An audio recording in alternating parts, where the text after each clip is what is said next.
Hi, it's Dorothy Guinan with Scrapbooking Quebec. Happy New Year. I'm here to wish you all health and happiness in 2023. And I want to thank you from the bottom of my heart for supporting my channel, for all of your kind comments, for just being part of this amazing scrappy community on YouTube. I can't tell you how much you mean to me. You may have detected from my voice, I am a little bit under the weather. Nevertheless, I did want to come on and wish you a happy new year. And I thought I would do a layout share and show you the 12 by 12 pages I created in November and December, the ones I haven't shared on YouTube yet.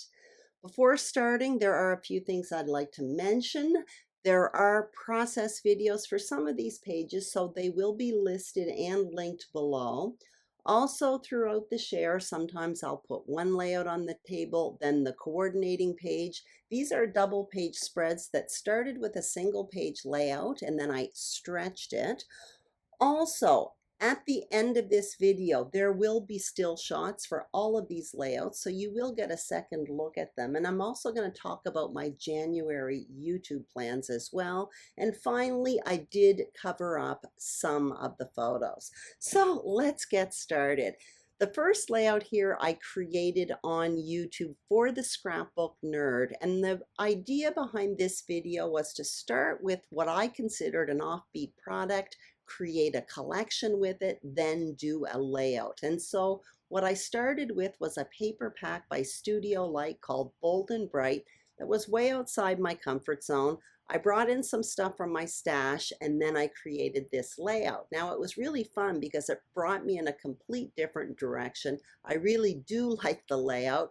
And again, I started with something I probably wouldn't have ever selected in the first place, but it was just kind of a challenge to myself. Here's the next layout. Again, this one I did on YouTube, so this one will be listed and linked below. And the same thing, I did it for the Scrapbook Nerd.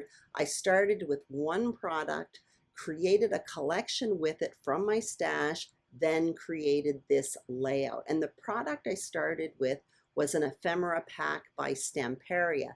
Now that is a product line that I've never used before, so it was a fun way to discover it without investing too much. I just bought an ephemera pack.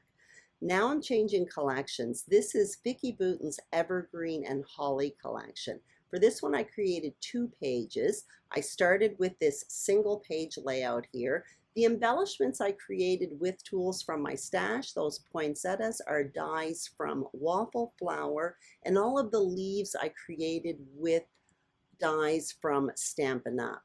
Here is the coordinating page, pretty simple. I just basically repeated the same paper, filled it with photos, added one embellishment cluster which created a visual triangle across the 2 pages, and my double page spread is done.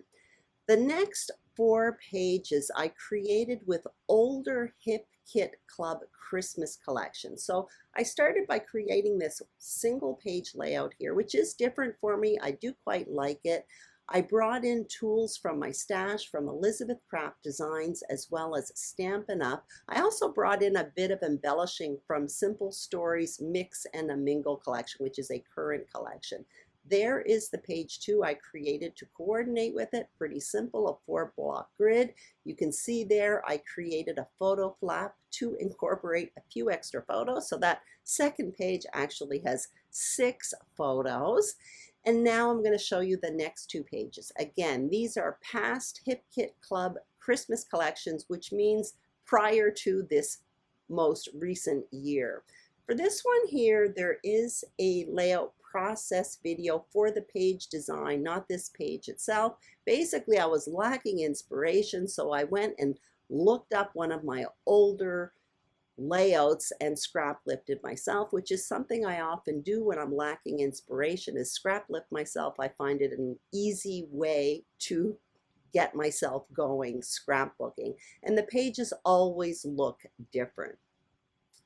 Now I'm changing collections again, but it's still the Hip Kit, but it's more of a recent collection. The next 4 pages were all created with the October 2022 Hip Kit Club release, which was called Fall in Love. So I created this as a double page spread, Pretty simple approach for me. I often do this. I treat it like a 24 by 12 canvas, spread my photos across the middle right through to the second page, and I create two main embellishment clusters, one in the top left and the other in the bottom right. Now, the next two pages as well, again, the same Hip Kit Club October 2022 release. This one for my inspiration, the page design is a Virginia Neville page design. So she taught in the paper crafting event for Scrapbooking Cards Today, the Crop and Create Delivered event in November. She taught this page design. I participated in that event, and once again, I scrap lifted myself. Once again, an easy approach when you're lacking inspiration, but this page looks completely different than the one I did during the class. I showed you there as well. I added a photo flap in order to incorporate extra photos. For the embellishing on this one, I dug into my dies. Those are pumpkin dies from Stampin' Up, and the leaves were dies from the Hip Kit Club. I'm changing collections again. This is the Magic of Winter collection by Echo Park Paper. This one I did do on YouTube for Scrap and Stamp. There was a YouTube hop on December 3rd. And for this one, I created a grid, and I also used a bunch of dies from Tim Holtz. So that video will be linked up and listed below. Here's the page 2 I created to go with it. Pretty simple, a row of photos. I incorporated a fourth photo where I added the embellishment cluster, and that creates a visual triangle across the two pages. I showed you once again, there is a photo flap, two extra photos in there, and on top of one of them, I did my journaling. Now I'm going to change collections again. The next one is Welcome Fall by Carta Bella. So I did two pages for this. This one here, I started with it, and I did it on YouTube for the Scrapbook Nerd. It was part of a series I did for them, One Sketch 3 Ways. So that video will be listed and linked below. There is the page 2, or the coordinating page I created to go with it. Once again, a 4-block grid. Those pages come together really quickly, but they always go well with those fancy, complicated pages. I'm changing collections again. Now it's Echo Park Paper's Fall Fever collection. For this one, I did 4 pages. This one here I did on YouTube for the Scrapbook Nerd, so it's listed and linked below. And you're going to see I did a coordinating page as well. I'll be bringing it in a moment. There it is. Once again, a row of photos. Pretty simple. Because the original page, it did have a title. It's that chipboard title that you see over on the left. It wasn't very big, so I permitted myself to add a bigger title on the second page. They're actually two different stories, those two pages. They're just going to go side by side in my album. Now, this is still Echo Park Paper's Fall Fever collection, but I'm changing inspiration. The next 6 pages were all inspired by Ginger Bush. She has a YouTube channel called Ginger's Corner. It's fantastic, and she has this wonderful playlist called quilting or scrapbook quilting, something like that. I will put it in the description box below. There, she does quilting, and in that series, she explains how to use these quilt designs on scrapbook pages, and it's very well done. It's spoken from the voice of someone who actually quilts.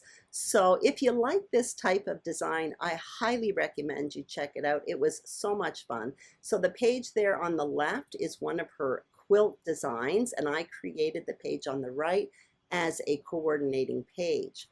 So I'm changing collections here now. Actually, the next one is a bunch of different material from Simple Stories, but I'm still using Ginger's quilt patterns as inspiration here. So there you see it. It's really fun. I would never have been able to come up with this on my own. Again, she explains it so well. So there's a coordinating page. Now I am showing you it on the wrong side.